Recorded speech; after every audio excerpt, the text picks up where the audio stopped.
Good morning बच्चों। Online class में आप सभी का स्वागत है। आज हम लेके देखेंगे जो आपके कोर्स में पूछा गया है, थर्ड चैप्टर मातृभूमि का मान। एकांकी संचय में जो थर्ड चैप्टर है वो आपका पूछा गया है एग्ज़ाम के लिए, इसीलिए मैं ये लेसन आपको एक बार फिर से करवा दे रही हूँ। मातृभूमि का मान, चैप्टर नंबर, जो पेज नंबर है वो 34 पेज नंबर पर दिया गया है वर्क बुक के अंदर, और जो आपकी हिंदी की टेक्स्ट बुक है उसके अंदर दिया है पेज नंबर, अभी आपको बताती हूँ कौन से पेज पे दिया है। पेज नंबर दिया है 28 पर। ठीक है, सबसे पहले हम एकांकी का परिचय लेंगे, अर्थात जिसने एकांकी लिखी है, जिसने ये कविता, जिसने ये एकांकी लिखी है, उसके विषय में पहले थोड़ा देख लेंगे।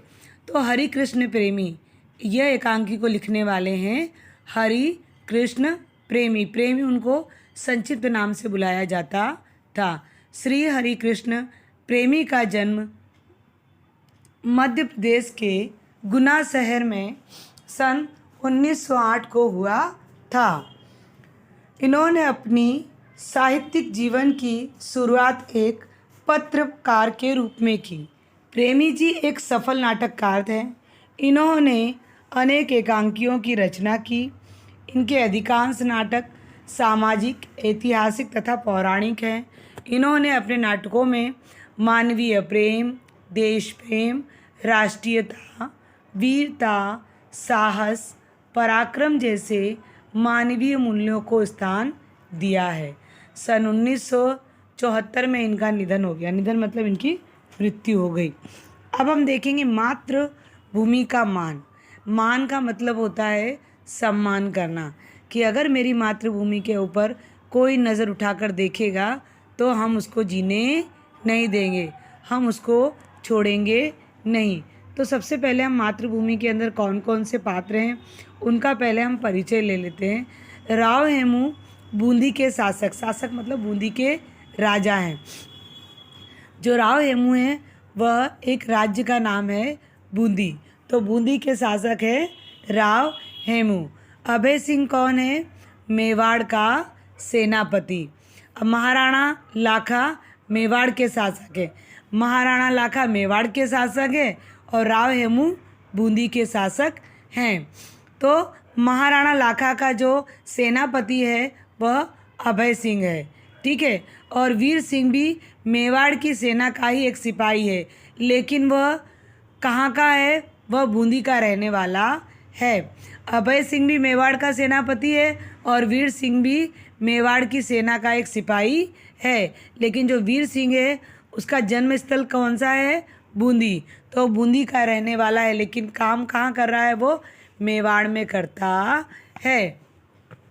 अब हम पहले इन जो जितने पात्र हमने यहाँ पर देखे सबका धीमे धीमे हम एक एक करके इनका परिचय ले लेते हैं, इनका चरित्र चित्रण पहले जान लेते हैं, उसके बाद हम लोग पूरा भावार्थ, पूरे लेसन का भावार्थ सीखेंगे। ठीक है, तो सबसे पहले इसमें एकांकी के प्रमुख पात्रों का चरित्र चित्रण।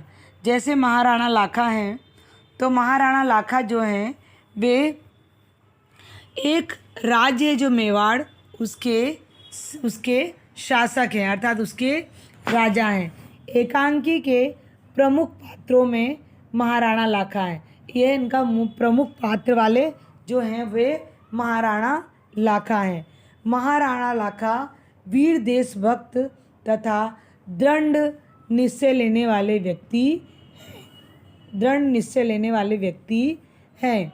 इनकी इच्छा यह थी कि जो उनके राज्य में छोटे छोटे राज्य हैं, जो उनकी जहाँ बूंदी है, जैसे मेवाड़ है, बूंदी है, तो ये अलग अलग राज्य हैं। तो वे क्या चाहते हैं कि यह सब राज्य एक साथ मिल जाए, एक साथ मिलकर एक राष्ट्र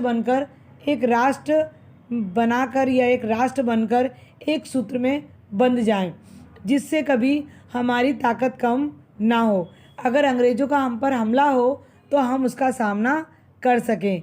इसीलिए वे चाहते हैं कि जो छोटे छोटे राज्य, जैसे बड़ा राज्य कौन सा था? मेवाड़ का था, और जो बूंदी राज्य था वह छोटा राज्य था। इसीलिए वे चाहते थे कि बूंदी का जो राज्य है वो भी हम में आके शामिल हो जाए। उन्हें अपनी ताकत पर बहुत नाज था। उन्हें ऐसा था कि यहाँ पर जो छोटे छोटे राज्य हैं उनका राज्य सबसे बड़ा था। मेवाड़ जो राज्य था वो सबसे बड़ा था। इसीलिए उन्हें अपनी ताकत पर और अपने राज्य पर बहुत ही नाज था। इसीलिए वे बूंदी के राज्य को भी अपने राज्य में मिलाना चाहते थे। इसीलिए जो बूंदी एक राज्य था, भले ही वो छोटा था पर वो स्वतंत्र राज्य था। वह किसी के साथ मिलना नहीं चाहता था, वह स्वतंत्र रहना चाहता था। लेकिन जो मेवाड़ के जो राजा थे महाराणा लाखा, वे क्या चाहते थे, वे बूंदी के जो राज्य था उसे भी अपने अंदर शामिल करना चाहते थे। वे एक संवेदनशील व्यक्ति हैं क्योंकि निमरा के मैदान में बूंदी के राव हेमू द्वारा पराजित किया जाने पर, जब एक बार क्या हुआ कि बूंदी द्वारा जब मेवाड़ के लोग हार गए, बूंदी ने अचानक उन पर हमला कर दिया। और जब अचानक हमला कर दिया तो जो मेवाड़ के लोग थे वे राव हेमू के द्वारा पराजित हुए। यानी राव हेमू बूंदी के राजा थे तो उनसे वे पराजित हो गए, मतलब हार गए। तो युद्ध क्षेत्र में भागने में अभी तक नहीं भूले। तो सब लोग क्या हुए कि युद्ध क्षेत्र में सब लोग भागने लगे, क्योंकि अचानक बूंदी के जो राज्य था, जो राव हेमू थे, उन्होंने अचानक इन पर हमला बोल दिया था। तो उन्होंने तथा धो लेना चाहते थे। तो उन्हें महाराणा लाखा को बहुत दुख हुआ कि इतने मुट्ठी भर लोग और उन लोगों ने हम पर विजय प्राप्त कर ली। तो महाराणा लाखा को यह सहन नहीं हुआ।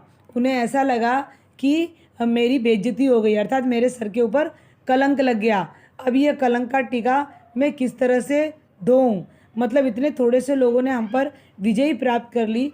तो उन्हें वह एक कलंक लगा, उन्हें बहुत दुख हुआ कि ऐसा मैं कलंक लेकर जी सकता नहीं हूँ। वे बूंदी के किले पर अपना झंडा फहराना चाहते थे। उन्हें फिर गुस्सा आ गया और उन्होंने कहा कि बूंदी के किले पर मैं अपना झंडा फहराना चाहता हूँ। उन्होंने प्रतिज्ञा कर ली कि जब तक बूंदी पर विजय प्राप्त नहीं करेंगे तब तक वे अन्न जल ग्रहण नहीं करेंगे।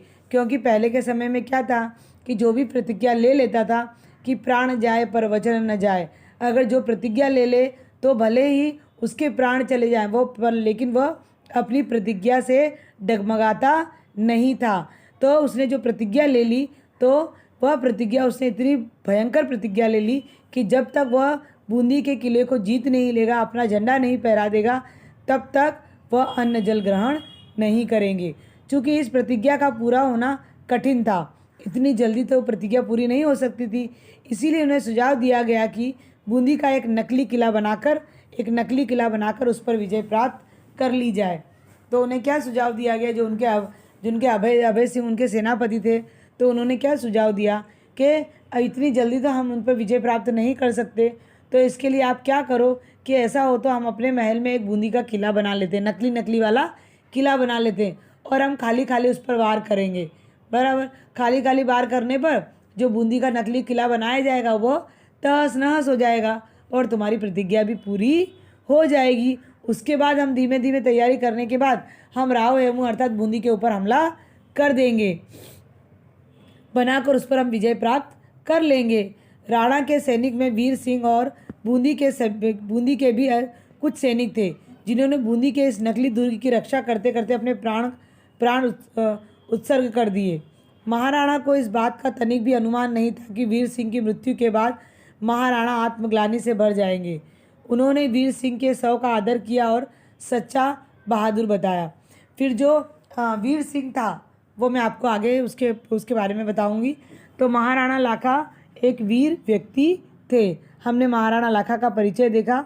अब हम देखेंगे राव हेमू का परिचय देखेंगे हम कि राव हेमू भी बूंदी के शासक थे। वे किसी के अंदर या किसी के नीचे गुलाम की ज़िंदगी जीना नहीं चाहते थे। महाराणा लाखा ने कहा कि तुम हमारे राज्य में शामिल हो जाओ, लेकिन राव हेमू चाहते थे कि अगर तुम्हें हमारी ज़रूरत है तो हम तुम्हारे साथ हैं, लेकिन तुम कहो कि हम तुम्हारे मेवाड़ में शामिल हो जाएं आकर, तो हम ऐसा कर सकते नहीं हैं, क्योंकि हम लोग स्वतंत्र हैं और स्वतंत्र रहना चाहते हैं। हम किसी की गुलामी भरी ज़िंदगी जीना नहीं चाहते। इस तरह से राव हेमू ने कहा। जो राव हेमू अत्यंत देशभक्त, वीर, कर्तव्यनिष्ठ, निर्भीक एवं स्वाभिमानी व्यक्ति थे। वह किसी भी हालत में अपनी बूंदी को किसी के अधीन नहीं देखना चाहते थे। वे अपने बूंदी को अर्थात अपने राज्य को किसी के गुलामी, किसी के नीचे देखना नहीं चाहते थे। जब मेवाड़ के सेनापति अभय सिंह बूंदी को मेवाड़ के अधीन बताता है तो राव हेमू अत्यंत निर्भीकता से कहता है, जब अभय सिंह बोलता है आकर, अभय सिंह कौन है? मेवाड़ का सेनापति। तो अभय सिंह जब आता है बूंदी के राज्य में और कहता है कि तुम लोग हमारे राज्य में शामिल हो जाओ और हमारे अधीन रहकर तुम वहाँ पर काम करो, तो जो राव हेमू होता है वो पूरी तरह से एकदम निर्भीकता से बिना डरे उसे इनकार कर देता है कि हाड़ा वंश किसी की गुलामी स्वीकार नहीं कर सकता, चाहे वह विदेशी व्यक्ति शक्ति हो, चाहे वह मेवाड़ का राजा हो, चाहे कोई भी हो, हम किसी की गुलामी स्वीकार नहीं कर सकते। हम राजपूत हैं, हमें अपनी ताकत पर बहुत विश्वास है। इस तरह से वह मेवाड़ के दंभ अपने प्राणों में आश्रय न दे, इसलिए उसका कल्याण हो। वह बूंदी को हर स्थिति में स्वतंत्र देखना चाहता है। जो राव हेमू है वह अपनी बूंदी को हर क्षेत्र में, हर स्थिति में वह स्वतंत्र देखना चाहता है। वह बूंदी की रक्षा के लिए हर प्रकार से युद्ध करने के लिए भी तैयार है। वह कहता है, जाओ अभय सिंह, अपने महाराणा लाखा को कह दो कि हम उनका मान आदर सम्मान करते हैं। जब उन्हें हमारी आवश्यकता होगी हम उनके लिए तैयार हैं। लेकिन अगर वो कहें कि हम उनके अधीन, हम उनकी गुलामी भरी ज़िंदगी जिएं, हम उनके अंडर में चले जाएं, हम उनके अंदर चले जाएं, तो ऐसा कभी हो सकता नहीं है। इस तरह से राव हेमू ने कहा। ठीक है, आगे हम दूसरे अभय सिंह का परिचय देखेंगे कि अभय सिंह कौन है। अभय सिंह महाराणा लाखा के यहाँ सेनापति हैं। वे एक कुशल सेनापति और बुद्धिमान और कर्तव्यनिष्ठ सेनापति है। बहुत ही अच्छा सेनापति है, बहुत ही विश्वासु सेनापति है। महाराणा भी उन पर पूरा विश्वास करते हैं। जो भी काम होता है वह अभय सिंह को ही देते हैं, इसलिए वे राव हेमू के पास संदेह लेकर अभय सिंह को ही भेजते हैं। जब चारणी ने बूंदी के नकली दुर्ग बनाने का सुझाव दिया तो अभय सिंह ने भी इस दुर्ग का निर्माण करवाया। चारणी मतलब क्या होता है? जो राज्य की परिचायिका होती है, राज्य को देखभाल करने वाली होती है, उसे चारणी कहते हैं। तो चारणी ने जब कहा कि अगर इस तरह से राजा भूखे प्यासे रहेंगे तो ज़्यादा समय नहीं भूखे रह सकते, तो हम क्या करते हैं, अगर उनकी प्रतिज्ञा ही पूरी करवानी है तो नकली दुर्ग हम बना सकते हैं। अगर हम नकली दुर्ग बना देंगे तो क्या होगा, महारानी की प्रतिज्ञा पूरी हो जाएगी और हम नकली वार एक दूसरे के ऊपर छूछे वार करेंगे, मतलब नकली वार करेंगे, जिससे जो बूंदी होगी वो टूट जाएगी, तहस नहस हो जाएगी और राजा की प्रतिज्ञा भी पूरी हो जाएगी। ठीक है, आगे हम देखेंगे वीर सिंह का परिचय। वीर सिंह हैं, ये बहुत ही महान सेना के सैनिक हैं। वे वीर सिंह महाराणा लाखा की सेना में सैनिक के रूप में काम करते हैं। उनका जन्म स्थल कहाँ है? बूंदी है। वह बूंदी का रहने वाला है, वह हाड़ा वंश का है तथा बूंदी का रहने वाला है। वह अत्यंत वीर, साहसी, दृढ़ निश्चयी, देशभक्त तथा स्वाभिमानी व्यक्ति है। भले ही वह बूंदी का रहने वाला है लेकिन वह काम करने के लिए मेवाड़ में आता है। जब उसे पता चलता है कि महाराणा लाखा ने अपनी प्रतिज्ञा पूरी करने के लिए बूंदी का नकली दुर्ग बनाया है, जब उसे ये पता चलता है कि महाराणा लाखा ने बूंदी का नकली दुर्ग बनाया है तो उसे बहुत ख़राब लगता है, क्योंकि जो बूंदी का नकली दुर्ग बनाया है तो बूंदी का तो वह उसका जन्म ही बूंदी में हुआ है। तो इस तरह से अगर कोई भी बूंदी पर छूछे वार करेगा, खाली वार करेगा, तब भी उसे अच्छा नहीं लगेगा, क्योंकि वह अपनी मातृभूमि को अपनी माँ के समान मानता था। अगर कोई हमारी माँ की फ़ोटो ले ले बराबर और उसके ऊपर फ़ोटो को फाड़े, उसके ऊपर बार बार पेंसिल घुमाए, पेन घुमा दे, उसे गंदा कर दे, तो आप उससे झगड़ोगे ना। तो उसी तरह से जब बूंदी का नकली दुर्ग बनाकर उस पर लड़ाई करने के लिए बात की तो उसके सामने हो गया किसके? मेवाड़ के महाराणा लाखा और अभय सिंह के सामने हो गया, अगर इस तरह से तुम मेरी मातृभूमि का नकली दुर्ग बनाकर अगर लड़ाई करोगे तो मैं सचमुच लड़ाई करूँगा, मैं सचमुच लड़ूँगा। अपनी मातृभूमि को इस तरह से मैं टूटते हुए, तहस नहस करते हुए देख सकता नहीं हूँ, चाहे भले ही नकली दुर्ग के लिए मुझे मेरे प्राणी क्यों निछावर न करने पड़े तब भी मैं न्यौछावर करने के लिए तैयार हूँ। देखा आपने, सभी का परिचय देख लिया आपने। अब हम लास्ट में क्या देखेंगे? अब लास्ट में हम देखेंगे पूरे लेसन का भावार्थ। अब लास्ट में हम पूरे लेसन का भावार्थ देखेंगे, ठीक है। एकांकी का कथानक, कथानक का मतलब होता है भावार्थ, ठीक है। तो सबसे पहले हम देखेंगे कि इस जो मातृभूमि का मान है, इसके दो राजा होते हैं। दोनों राजा का नाम क्या होता है? एक राजा का नाम होता है राव हेमू, जो बूंदी के राजा होते हैं, और दूसरा होता है महाराणा लाखा, जो मेवाड़ के शासक होते हैं, मतलब मेवाड़ के राजा होते हैं। अब महाराणा लाखा है, उनका जो मेवाड़ का राज्य है वो बहुत ही विशाल है, बहुत ही बड़ा है। वो क्या चाहते हैं कि जो छोटे छोटे हमारे देश में जो राज्य हैं वे अगर एक साथ मिल जाएं तो जो अंग्रेजी हमला उनके ऊपर होता है, जो अंग्रेजी आक्रमण होता है, तो उनका हम सामना अच्छी तरह से कर सकते हैं। क्योंकि हमारा राज्य छोटी छोटी जगहों पे बटा हुआ है, तो जब भी अगर वो हमला हम पर करेंगे तो हम उनसे हार जाएंगे, वह यह चाहते हैं। लेकिन जब ये प्रस्ताव राव हेमू को भेजते हैं, जब अभय सिंह को भेजकर राव हेमू के पास प्रस्ताव भेजते हैं, तो राव हेमू बोलते हैं कि जब भी तुम्हें हमारी ज़रूरत पड़ती है तब हम तुम्हारे साथ आने के लिए तैयार हैं, लेकिन तुम ऐसा कहो कि हम तुम्हारे अधीन रहें, तुम्हारे गुलाम बन के रहें, तो उसके लिए हम तैयार नहीं हैं। हमारा जो बूंदी राज्य भले ही छोटा है, लेकिन हमारा यह राज्य स्वतंत्र रहना चाहता है। चाहे कुछ भी हो जाए, हम थोड़े भले ही हैं, लेकिन हमारे अंदर सब में वीरता है, हमारे अंदर ताकत है। अगर किसी को हमसे युद्ध करना है तो हम युद्ध करने के लिए भी तैयार हैं, लेकिन हम किसी के अधीन रहकर किसी की गुलामी भरी ज़िंदगी हम जीना चाहते नहीं हैं। अभय सिंह ने बहुत समझाया राव हेमू को, लेकिन राव हेमू ने उसका प्रस्ताव अस्वीकार कर दिया और कहा कि जब भी आपको हमारी ज़रूरत है तो हम तैयार हैं, हमारी सेना आपके लिए तैयार है, लेकिन आपके अधीन हम रहकर जीना चाहते नहीं हैं। एक बार क्या होता है कि राव हेमू बूंदी के जो राजा होते हैं वह महाराणा लाखा के मेवाड़ के ऊपर हमला कर देते हैं। तो जब उनके ऊपर वो हमला करते हैं तो क्या होता है कि वहाँ के जो लोग होते हैं तो वे लोग तैयारी बिना होते हैं, तो जो मेवाड़ के कुछ ही जो बूंदी के थोड़े ही सेना होते हैं, लेकिन मेवाड़ पर विजय प्राप्त कर लेते हैं। और उसी समय राजा भी अस्त व्यस्त रहते हैं। आज राजा भी बहुत ज़्यादा युद्ध के लिए तैयार नहीं रहते उस समय, और अचानक युद्ध हो जाता है। तो महाराणा लाखा को उन थोड़े से मुट्ठी भर सैनिकों से भी हार माननी पड़ती है।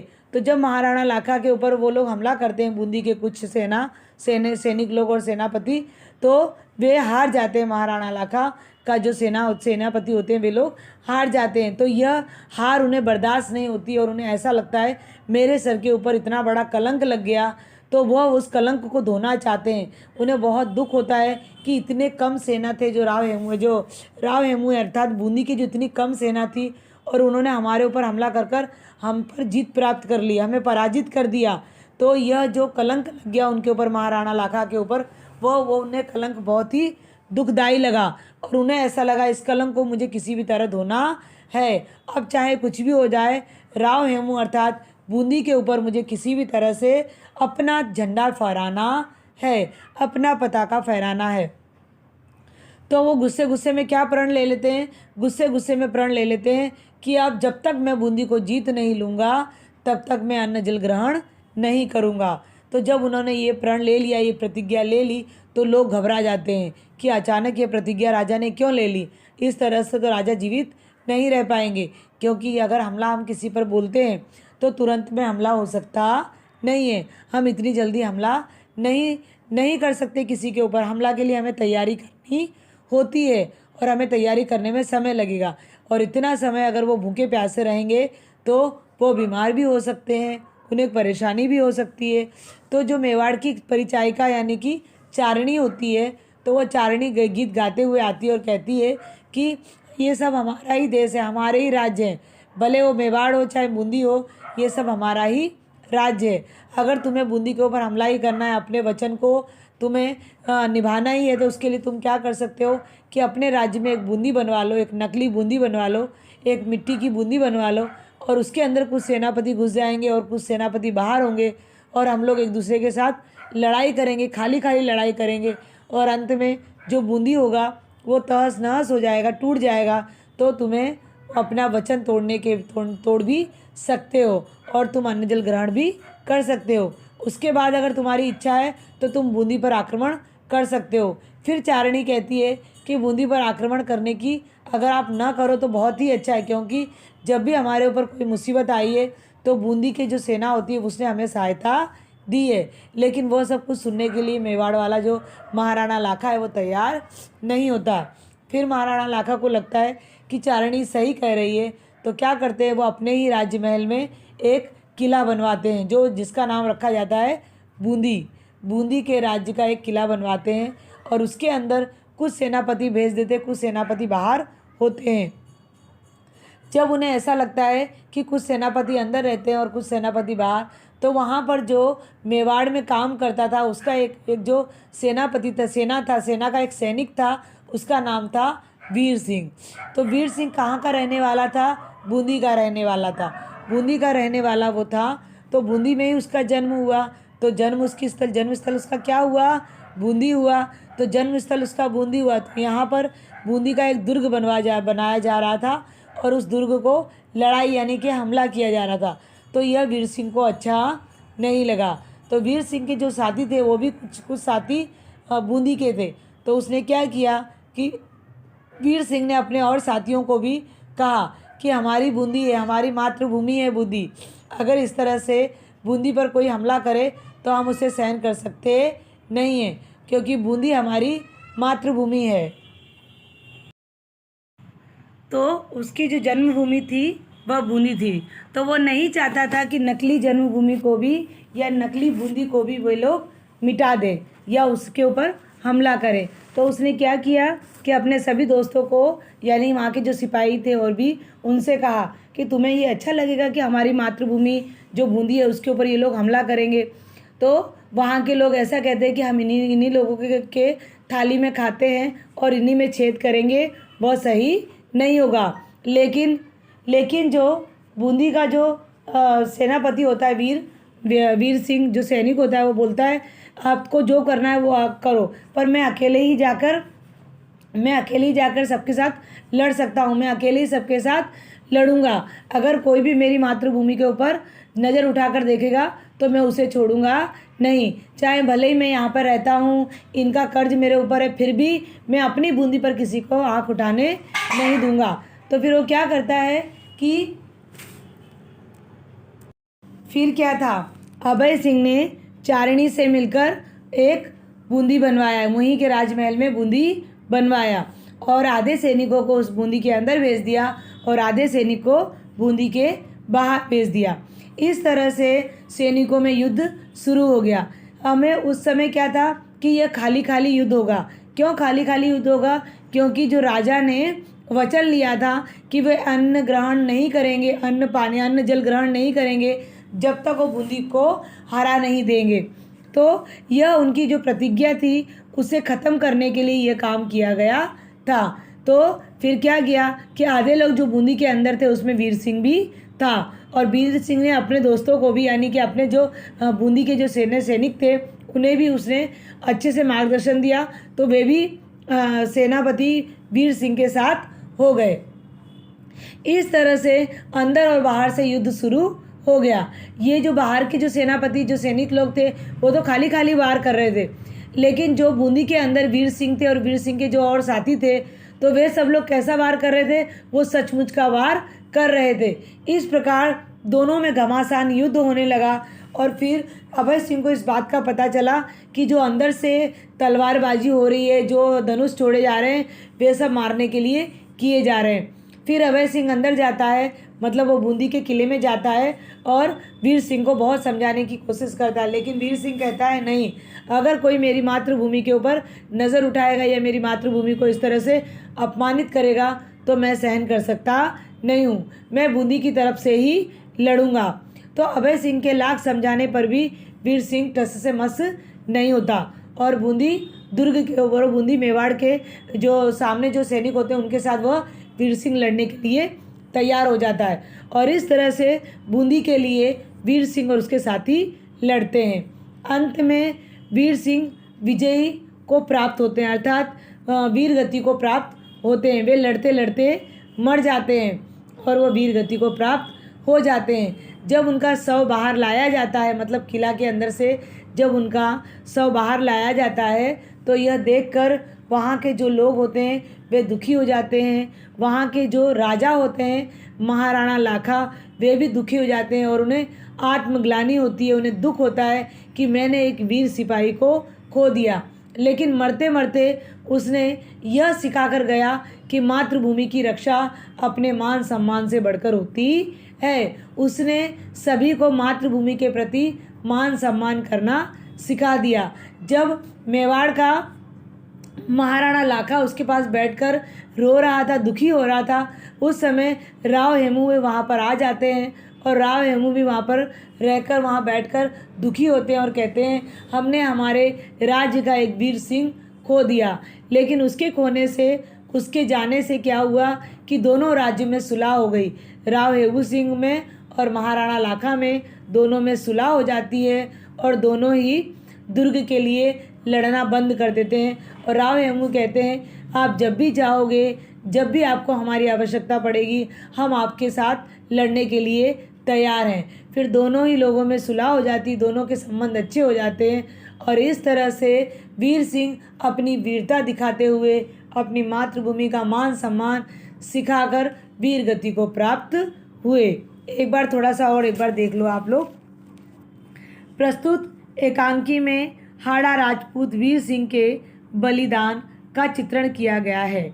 मेवाड़ नरेश महाराणा लाखा ने सेनापति अभय सिंह से बूंदी के राव हेमू के पास का यह संदेश भिजवाया कि बूंदी मेवाड़ की अधीनता स्वीकार करे ताकि राजपूतों की असंगठित शक्ति को संगठित करके एक सूत्र में बांधा जा सके। परंतु राव हेमू ने यह कहकर यह प्रस्ताव को ठुकरा दिया कि बूंदी महाराणाओं का आदर तो करता है पर स्वतंत्र रहना चाहता है। हम शक्ति नहीं प्रेम का अनुशासन चाहते हैं। राणा लाखा क्रोधित होकर प्रतिज्ञा करते हैं कि जब तक बूंदी के दुर्ग पर सेना सहित प्रवेश नहीं करूँगा, अन्न जल ग्रहण नहीं करूँगा। लाखा की प्रतिज्ञा को पूर्ण करने के लिए मेवाड़ में ही बूंदी का नकली किला बनवाया जाता है। युद्ध में वास्तविकता तब आती है जब हाड़ा राजपूत वीर सिंह सहित कुछ सैनिक इस नकली दुर्ग की रक्षा करते हैं। वीर सिंह ने इस नकली दुर्ग को भी अपने प्राणों से प्रिय माना तथा बूंदी के इस नकली किले की रक्षा करते करते मेवाड़ की भारी सेना के सामने अपना बलिदान कर देते हैं। इस बलिदान से यह लाभ अवश्य हुआ कि राजपूतों की एकता का रास्ता साफ हो गया और दोनों ही लोग एक हो गए।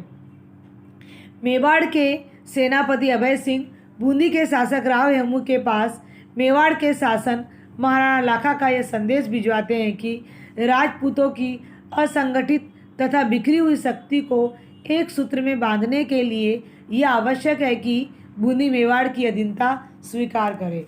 परंतु बूंदी के शासक इस प्रस्ताव को स्वीकार नहीं करते। महाराणा क्रोधित होकर प्रतिज्ञा लेते हैं कि जब तक बूंदी के दुर्ग पर सेना सहित प्रवेश नहीं कर लेंगे तब तक वे अन्न जल ग्रहण नहीं करेंगे। महारानी की प्रतिज्ञा को पूर्ण करने के लिए बूंदी का नकली दुर्ग बनवाया जाता है, परंतु हाड़ा राजपूत इस नकली दुर्ग की रक्षा करते करते अपने प्राणों की बलि देते हैं। एकांकी में ये संदेश दिया गया है कि राजपूतों के लिए अपनी मातृभूमि का मान सर्वोपरि होता है। प्रत्येक व्यक्ति का यह कर्तव्य है कि अपनी मातृभूमि की रक्षा के लिए हमेशा वह तत्पर रहे। जिस प्रकार से हमने देखा कि एकांकी में मेवाड़ की सेना के एक सैनिक वीर सिंह जो बूंदी का रहने वाला था, बूंदी के नकली दुर्ग की रक्षा के लिए उसने अपने प्राणों को भी न्योछावर कर दिया तथा मातृभूमि के मान का आदर्श प्रस्तुत किया और मरते मरते उसने दोनों राजाओं को भी मातृभूमि के मान के प्रति सिखा दिया कि मातृभूमि के मान के लिए हमारे प्राण भी कम हैं, इसीलिए मातृभूमि का मान सम्मान ही हमारी इज्जत होती है।